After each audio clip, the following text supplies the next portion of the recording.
पहले रेल से कूड़ा आता था, ये आज से नहीं सैकड़ों साल का ढेर है। तो ये एक साल में उस ढेर को, जो सैकड़ों साल का ढेर है, कैसे खत्म कर देंगे।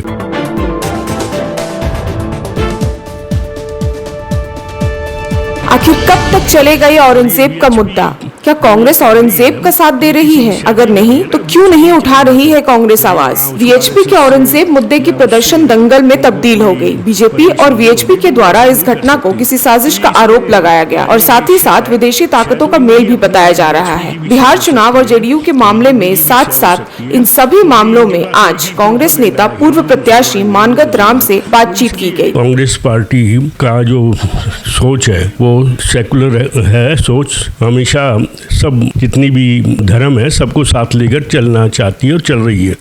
ये तो सारी साजिश बीजेपी की है, जो खुद चीफ मिनिस्टर ये कह रहे हैं कि औरंगजेब की वहाँ से कब्र हटनी चाहिए। तो ये तो उन्होंने, सीएम ने सोच समझ के कहना चाहिए था ना। और ये वीएचपी जो ये कर रही है तो ये किसी की शय पे ही कर रही है ना। वीएचपी की क्या हिम्मत है, यदि वहाँ उसको आरएसएस से या उससे उनको कोई परमिशन नहीं होगी तो वो ऐसा नहीं कर सकती। तो ये इसमें कह रहे हैं कि शय तो इन्हीं की अपनी है, वीएचपी की भी शय हो सकती है, बीजेपी की भी शय हो सकती है, क्योंकि इनके पास एक ही प्रोपेगेंडा है, हिंदू मुसलमान। तो इसलिए इसमें कोई बाहर की कोई वो नहीं है, साजिश नहीं है, सब ये साजिश बीजेपी और इसकी वीएचपी की है। मुस्लिम समाज ने हरे झंडे को कुरान बोला और जलाया गया था, पर दूसरी ही तरफ बीजेपी ने उसमें औरंगजेब की तस्वीर की उपस्थिति बताई। इस असमंजस वाले मुद्दे पर वीएचपी के खिलाफ उन्होंने अपना बयान दिया। नहीं, मुझे इसकी जानकारी नहीं है कि उसमें क्या था। मैंने तो केवल टीवी में यही देखा था कि वो कुछ उसमें मेटेरियल में आग लगा रहे थे। तो वो कुरान भी ला सकते हैं, कुछ भी ला सकते हैं, क्योंकि ये वीएचपी की साजिश है झगड़ा भड़काने की।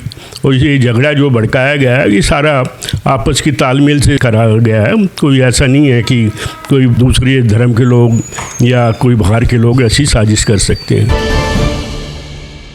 ओवैसी द्वारा औरंगजेब के पक्ष में जो बयान दी गई, इस बयान के खिलाफ बीजेपी ने अपना बयान दिया और विवाद की स्थिति हो गई।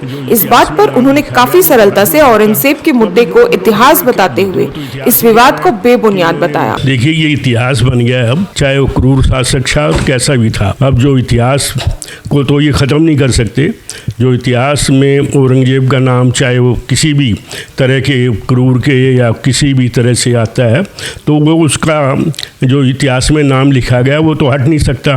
तो अब इनको विरोध करने की क्या जरूरत है? वो तो इतिहास ही कह रहा है कि इन्होंने क्रूरता दिखाई है, मंदिर तोड़े हैं, लोगों के जने उतरवाए हैं। तो इतिहास से हमें क्या पता?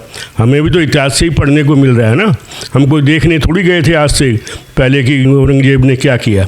और औरंगजेब ने जो किया है वो इतिहास में किताबों में लिखा है और उसी को पढ़ के हमें नॉलेज होती है। बिहार चुनाव में नीतीश कुमार के बेटे की एंट्री दिखेगी।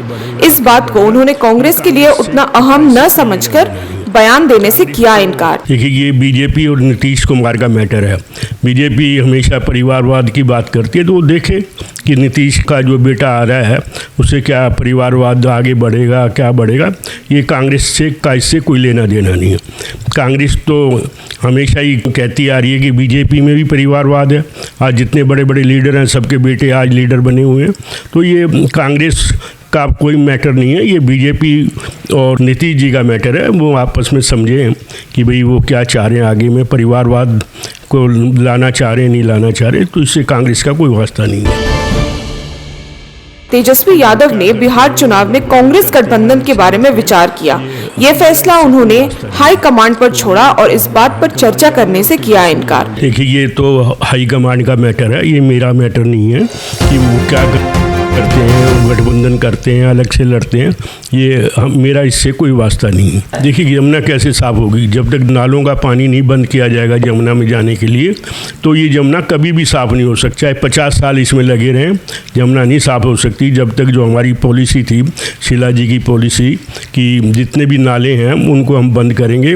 और उसके लिए हम 1500 करोड़ रुपए का एक बजट भी देके गए थे कि जितने भी ये नाले हैं उनके लिए सीटी भी बनाई जाए और उनको पानी को साफ करके फिर जमुना में डाला जाए। जब तक वो स्कीम नहीं लाएंगे ये जमुना को कभी भी साफ नहीं कर सकते। रहा कूड़े की ढेर की बात, मैं तो भलसवा में जो कूड़े का ढेर है उसके बारे में जानता हूँ। हम बचपन से देख रहे हैं कि वहाँ पहले रेल से कूड़ा आता था, या आज से नहीं सैकड़ों साल का ढेर है। तो ये एक साल में उस ढेर को जो सैकड़ों साल का ढेर है कैसे ख़त्म कर देंगे। गाजीपुर का भी यही हाल है, और जो ढेर बनाने जा रहे हैं इधर नरेला की तरफ डंपिंग संघ बना रहे हैं, ओखला की तरफ बना रहे हैं, तो ये कहाँ इस दिल्ली के कूड़े को कहाँ ले जाएंगे। मैं समझ में नहीं आता कि ये कैसे ढेर ख़त्म करेंगे, आने वाला समय बताएगा।